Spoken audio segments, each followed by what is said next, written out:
Hoe sou ons ooit die kleure en die skakerings van die lewe kon beleef en waardeer as ons nooit gekonfronteer is met die uiterstes nie? Sommige dae snikkeet warm, ander dae weer koel en matig.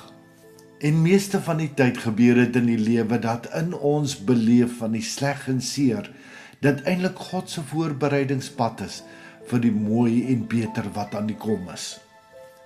Baie welkom vandag weer by jou spesiale bederf nommer 98.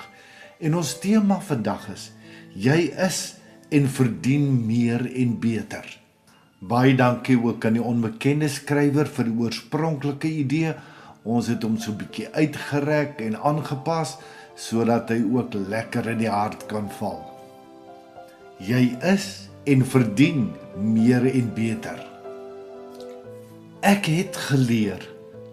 En party van die lesse het nie met sagte fluistering gekom nie, maar soms met 'n behoorlike klap teen die kop.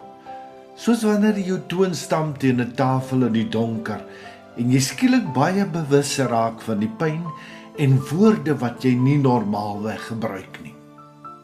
Ek het geleer diegene wat jou nie opsoek nie, mis jou nie. En wie jou nie mis nie, het jou nie in 'n lewe nodig nie. Dis nie 'n harde waarheid om jou af te breek nie. Dis eintlik 'n bevryding. Want hoekom sal jy heeltyd aan 'n deur klop waar niemand ooit oopmaak nie? Op 'n stadium moet 'n mens ophou klop en begin loop. Want daar is ander deure en glo my, party van hulle staan al lankal oop en wag net vir jou. Die lewe bring dikwels mense oor jou pad sonder dat jy 'n sê het, soos onverwagse reën op 'n dag wat jy wasgoed opgehang het. Maar jy, net jy, besluit wie kan bly. Jy besluit wie kry stoel by jou tafel en wie bly by die hek. En soms moet jy iemand vriendelik bedank vir hul tyd en hulle dan baie liefdevol uninvite uit jou lewe. Dis nie dat jy kwaad is nie, dis wysheid en respek vir jouself. Ek het ook geleer dat die waarheid net een keer seer maak.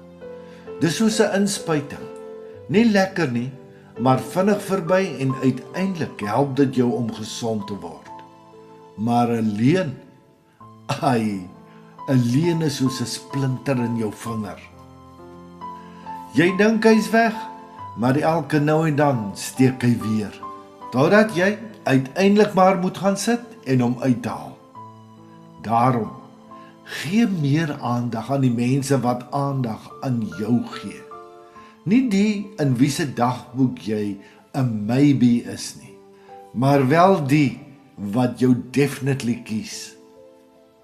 Jy hoort nie op die ys nie, jy's nie 'n gerieflike plan B nie.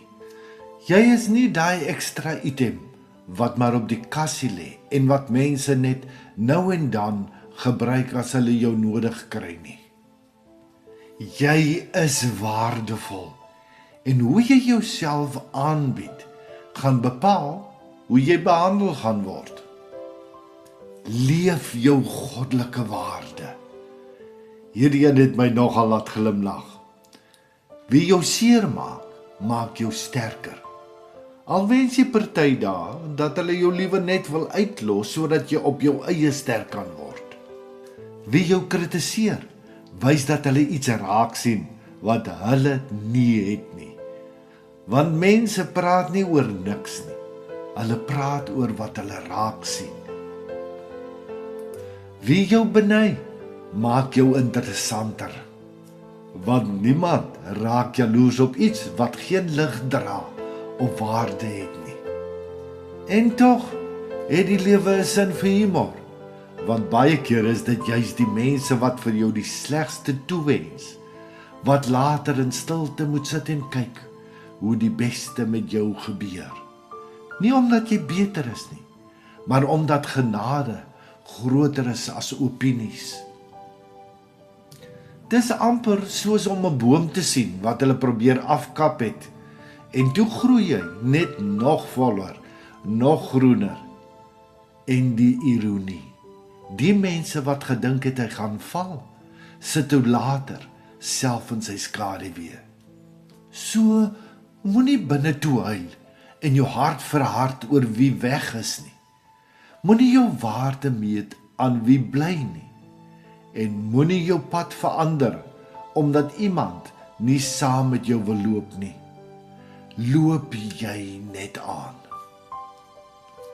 Want die regte mense, hulle sal nie net saam stap nie. Hulle sal langs jou begin lag, langs jou begin bou. En sonder dat jy dit eers agterkom, sal hulle jou herinner dat die lewe nie net oor oorleef gaan nie, maar om met passie elke dag te leef. En miskien is die heel grootste wonder nie dat die slegte dinge verdwyn nie, maar dat die goeie dinge nog altyd daar was. Jy moes dit dalk net begin raak sien. Want dis wanneer jy begin glo, jy is goed genoeg, dat jy ophou om te bewys en begin om voluit te leef. Want jy is nie 'n opsie nie, jy is 'n keuse. En as iemand jou nie kies nie, kies jouself. God se vingerafdrukke lê op jou menswees. So gaan leef soos die kroonjuweel wat jy is. Seën en oorvloedsmaat, liefde groete, Shaal Botha. Shalom.